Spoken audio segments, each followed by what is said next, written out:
moment d'aller au lycée là, pour rentrer en sport-études, clairement là, moi j'ai plus envie de rien faire, parce que voilà, les gens nous traitent mal, et pour eux on est simplement des mecs de quartier, et on vaut pas mieux.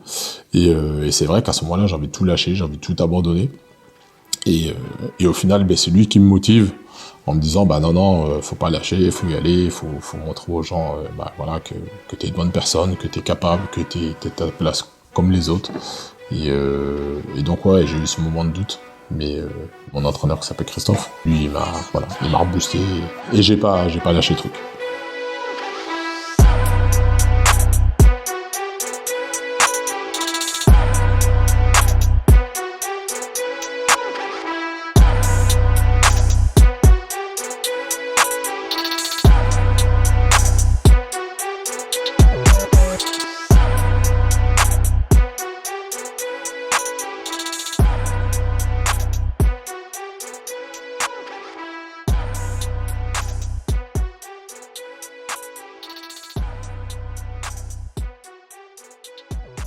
Donc mon enfance s'est surtout fait dans le quartier de Bellevue. Donc j'en ai des grands souvenirs. Je suis issu d'une famille de 6 enfants. Donc il y a une grande sœur, plus 4 frères. Et en fait, moi la particularité, c'est que je suis né au milieu de tout ça.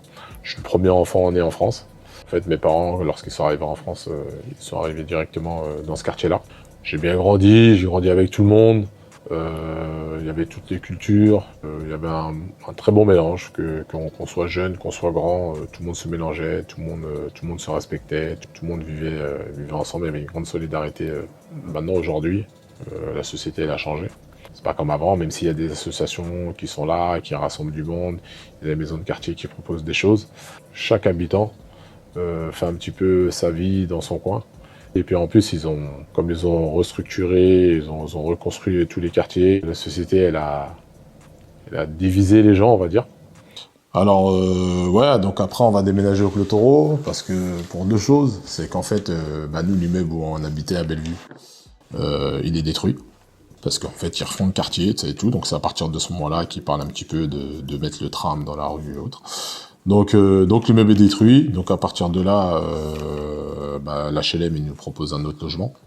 Je l'ai un peu mal vécu, parce que j'avais 15 ans quand même. Donc quand t'as 15 ans, tu te rends compte des choses, tu quittes tes potes et tout ça. Donc tu te demandes un petit peu comment ça va se passer. Et en fait, après la troisième, je me retrouve sans école.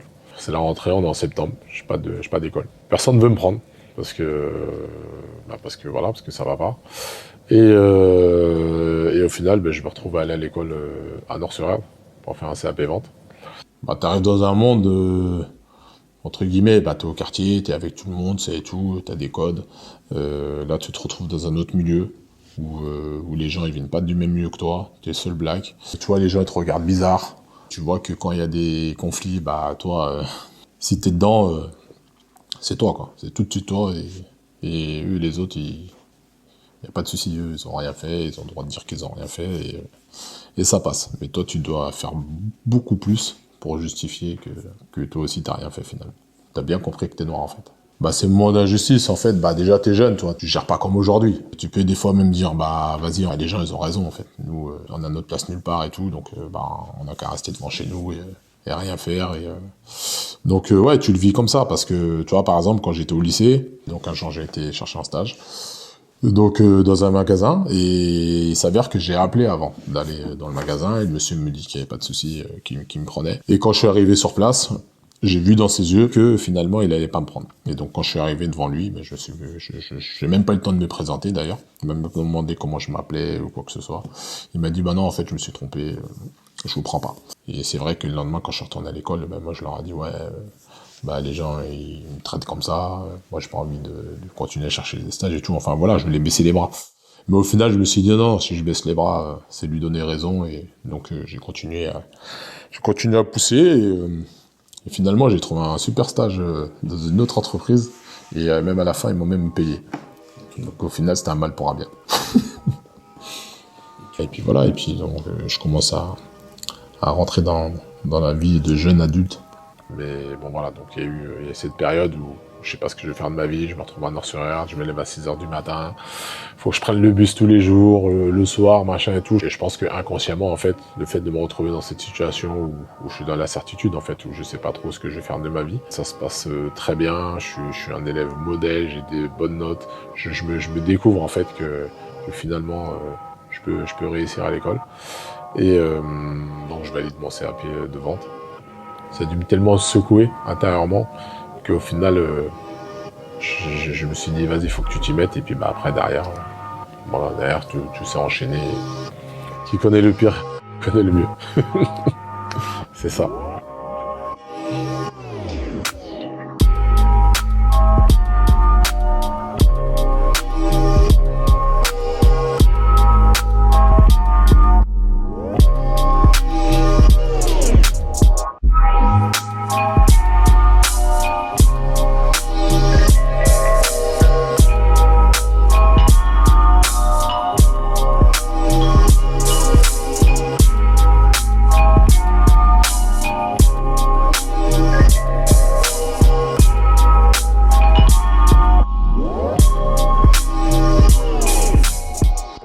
Dis-moi, toi qui es engagé, entrepreneur, passionné de foot, qui es des coachs, qui es des joueurs, et je peux ignorer beaucoup de choses te concernant, mieux c'est que toi-même t'en parles et que tu puisses m'expliquer un peu la personne que tu es. Bah ouais, je vais te raconter un petit peu mon parcours au niveau du foot. Donc oui, au début, comme je t'ai dit, je suis arrivé au Métallo. Au final, je fais qu'une saison, ça se passe rapidement. Je me retrouve l'année d'après, je me retrouve au FC Nantes. Je passe 6 ans là-bas, ça se passe très bien. Et donc après, ma dernière saison, où je suis pas gardé, c'est un moment clé parce que c'était le club, il passait en élite, donc fallait éliminer beaucoup de licenciés. Et donc moi, j'ai manqué de respect au coach. Et donc sur le moment, il m'a rien dit. Mais par contre, il n'a pas oublié. Et à la fin de la saison, ils m'ont dit, écoute, pour toi, ça s'arrête là. Et l'année prochaine, il faut que tu cherches un autre club. Je me retrouve au club de Vertou, où là, je rencontre ce fameux Christophe. et le feeling passe très bien. Et puis, donc j'intègre le club. Je joue avec les 19 et puis après je me retrouve rapidement à jouer en senior. Et puis ça se passe bien avec les anciens, je trouve bien ma place, je suis avec un très bon copain à moi dans le club. On passe plusieurs années là-bas en faisant avec plein de souvenirs, on monte plusieurs niveaux, on fait des beaux parcours en Coupe de France. Enfin en tout cas j'ai des très bons souvenirs de moments où je suis arrivé à Vertou. Et à quel moment tu t'es dit il est temps de transmettre? À quel moment je me dis je vais transmettre, donc en tant qu'éducateur de foot. Pour moi le déclic c'est vraiment que voilà, quand je t'ai dit j'ai une vingtaine d'années, je sais que entre guillemets joueur professionnel c'est fini. Donc voilà, tout était mûri dans ma tête, tout était réfléchi et voilà comment je me suis retrouvé du côté éducateur. Ça fait combien de temps que j'entraîne? Donc 2025, ça fait 26 ans que j'entraîne. Avec mon parcours d'entraîneur, j'ai intégré le FC Nantes en 2010. Et en fait, au départ, je suis rentré en tant qu'éducateur. Et à la suite de cette année-là, je suis passé dans le staff pro, où là, je gérais toute la logistique, le matériel, j'étais du soutien au staff aussi, entraîneur sur le terrain, que ce soit entraînement ou échauffement d'avant-match. Et je vivais comme les joueurs, quoi. J'ai eu la chance d'être dans le staff, qui a gagné la dernière Coupe de France avec Nantes. Donc ça fait partie des meilleurs souvenirs que j'ai eu dans mon passage là-bas. Donc je l'ai vraiment vécu de bout en bout, de l'intérieur. Donc c'était top, c'était magnifique. Jusqu'au retour à Nantes, à fêter la victoire sur la cour Saint-Pierre avec tous les supporters de Nantes. Donc c'était l'apothéose de mon parcours à Nantes. Des fois, tu penses être au sommet parce qu'en plus, quand tu es passionné de foot comme moi, quand tu entre guillemets, moi dans ma jeunesse, comme je disais, je voulais être pro, j'ai pas été pro, au final, je suis quand même entraîneur. J'ai intégré le FC Nantes, le club numéro 1 du département, de la région. Donc t'as l'impression que tu vas bien. Et que tu as réussi, mais au final, c'est un peu comme une grosse entreprise. quand on veut plus de toi, même si tu étais là-haut, même si tu as tout bien fait, eh ben, tu peux redescendre aussi bas. Et ça va plus vite que le temps que tu as mis à monter. J'ai vécu des hauts et des bas, ouais. Des hauts et des bas, et donc en fait, l'aventure FC Nantes, elle s'est terminée pas de la plus belle des manières, enfin en tout cas pas comme je l'aurais souhaité. T'es accusé d'un truc dont tu comprends pas parce que, entre guillemets, moi, j'ai juste fait mon boulot comme je l'ai toujours bien fait, et puis si je suis resté 12 ans, c'est pas anodin. Je suis accusé de recel de maillot. Et donc, dans tout ça, la sortie, c'est que tout le monde est relaxé dans cette affaire. Donc après, je pense que les raisons, elles étaient autres. Il fallait peut-être trouver quelque chose pour que je prenne la porte sans faire des sons. Après, j'ai eu du soutien de ma famille, mes enfants, ma femme, mes amis proches. Enfin voilà, tout le monde était avec moi parce qu'ils savent que voilà, je suis quelqu'un de droit, d'honnête, qui a toujours aidé les autres. Après, voilà, je suis quelqu'un qui a grandi dans un milieu où en fait t'es en constante remise en question, tu dois relever des défis, voilà, tu dois aller chercher les choses par toi-même. Et puis des fois il y a des obstacles, il y a des murs, mais voilà, on les a toujours franchis. Donc oui, ça m'a fait mal, mais bon voilà, on m'a pas éteint. Je suis toujours là, je suis rebondir. C'était un mal pour un bien, parce qu'aujourd'hui, je suis chez Déterminé. Donc tant mieux, et puis à côté, je suis retourné à mon club de Vertou, et ça se passe très bien, donc j'ai toujours un pied dans le foot. Chez Déterminé, il n'y a pas de trophée, ça c'est sûr, mais en tout cas, il y a des réussites. Et oui, là, pour moi, la gestion du groupe, entre le foot et les Déterminés, pour moi, elle reste pareille. On est tous des humains. On est tous là pour se sentir bien. La qualité première, voilà, c'est d'être en phase avec ces personnes-là, c'est d'apprendre à les connaître. Et nous, en fait, pour les moins favorisés, on est là pour leur dire, ça prend plus de temps, il faut faire un peu plus, mais eux aussi, ils ont leur place.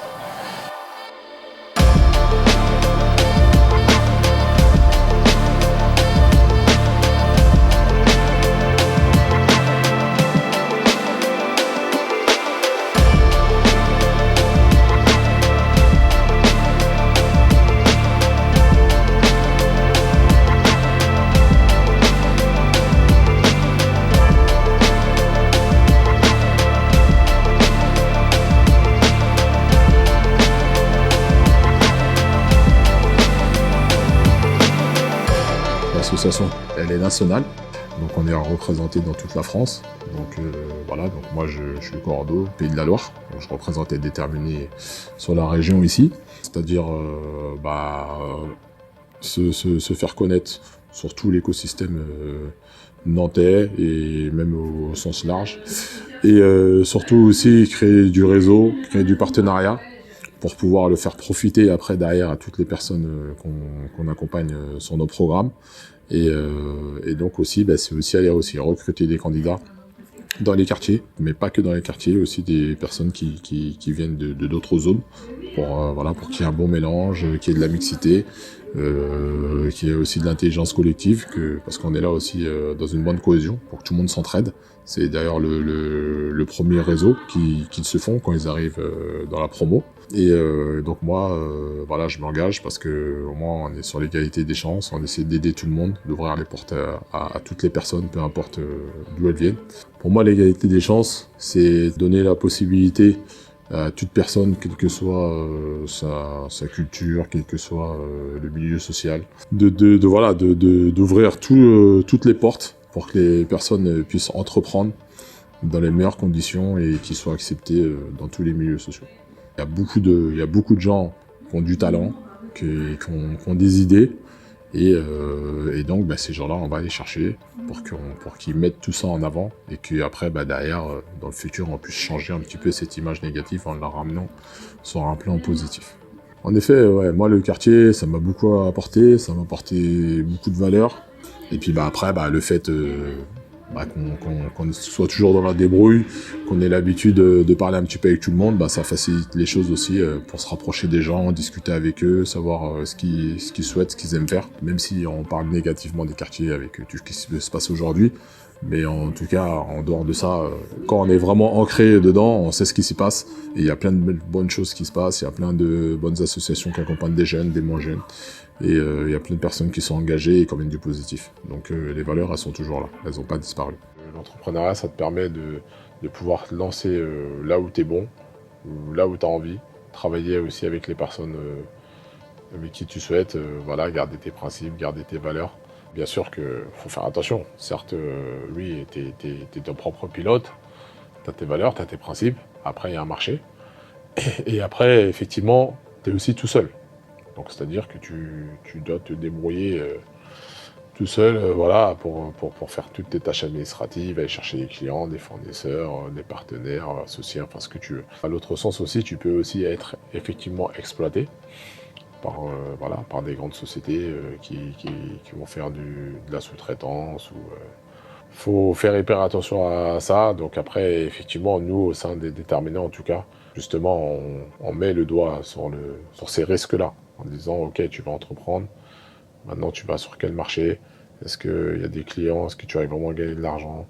Est-ce que tu vas prendre du plaisir à faire ça? Voilà, et tous les points de vigilance, parce qu'il y a des gens qui vont abuser de toi, si tu fais pas les contrats comme il faut, si tu mets pas les conditions comme il faut, si tu fais pas ça, ça peut aussi se retourner contre toi. Ramener des rôles modèles qui ont réussi dans l'entrepreneuriat, c'est bien, mais aussi, faut pas se mentir, il faut aussi dire aux gens que ça peut ne pas marcher et ça peut aussi te créer des problèmes. Pour en tout cas limiter le risque de tout ça, effectivement, nous, chez les déterminés, l'accompagnement qu'on fait, déjà, il est en collectif. Donc, tu n'es pas tout seul, tu es avec un groupe, c'est ton premier réseau. On fait en sorte que les compétences se mélangent, qu'il y ait une bonne cohésion, que tout le monde s'entraide. Et déjà, rien que ça, ça te booste, ça te rassure. Et puis après, à travers les ateliers aussi, on est là aussi pour travailler sur la confiance en soi, sur la légitimité. Donc c'est plutôt... en tout cas, moi, ce que je conseillerais à un entrepreneur, c'est d'accepter de se faire accompagner par une structure, ou en tout cas par des professionnels, pour qu'il se lance dans les meilleures conditions, qu'il fasse son activité dans les meilleures conditions, et que tout se passe bien pour lui, mais il ne faut pas rester tout seul. C'est pour ça qu'on dit que c'est toujours important d'avoir un bon entourage et d'avoir du soutien. Faites votre chemin, ayez confiance en vous, il y a plein de compétences, il y a plein de choses qu'on est tous capables de faire ensemble. Il faut se servir de tout ce qu'on sait bien faire et montrer du positif, donner du positif, se mettre des objectifs, se donner des rêves et se donner tous les moyens pour réussir. Et même s'il y a des obstacles, même si il y a des gens qui veulent pas que tu y arrives, et tu te bats. Tu te bats tout seul, tu te bats avec des gens. En tout cas, tu as cherché toutes les ressources nécessaires pour pouvoir arriver à ce but. Et être déterminé, clairement, c'est ne pas lâcher en fait. Ne jamais lâcher et aller au bout de ses idées, au bout de ses rêves. Et même si après, à la fin, tu y es arrivé et que tu te rends compte que c'est pas vraiment ce que tu voulais, au moins tu auras essayé. Et puis si c'est pas ça, tu recommences. Et c'est ça pour moi la détermination.